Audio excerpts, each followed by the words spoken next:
అన్నీ ఇంట్లో ఉండే వాటితోనే ఈజీగా జామ్ ఎలా తయారు చేయాలో చూద్దాం. ఈ వీడియో మీకు నచ్చినట్లయితే ఒక లైక్ చేయండి. అలాగే మీ ఒపీనియన్‌ని కామెంట్ సెక్షన్‌లో తెలియజేయండి. చాలా హెల్తీగా, టేస్టీగా జామ్‌ని తయారు చేసుకోవచ్చు. బీట్రూటు పైన చెక్కుని తీసుకోవాలి. కట్ చేసుకోవాలి. అదే పెద్దదైతే సగం సరిపోతుంది. చిన్నదైతే ఒక బీట్రూట్ కావాలి.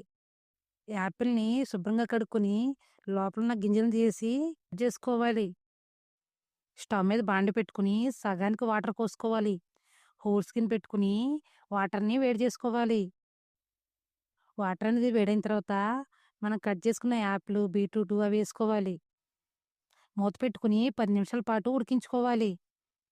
10 నిమిషాల తర్వాత ఇవి చక్కగా ఉడికిపోతాయి. ఇలా స్పూన్ ఎట్టి గుచ్చి చూస్తే స్మూత్‌గా స్పూన్ అనేది దిగిపోవాలి. స్టవ్ ఆఫ్ చేసి పూర్తిగా చల్లగేంత వరకు పక్కన పెట్టుకోవాలి. ఇది గనక ఉడకపోతే మూత పెట్టుకొని 5 నిమిషాల పాటు ఉడికించుకోవాలి. మిక్సీ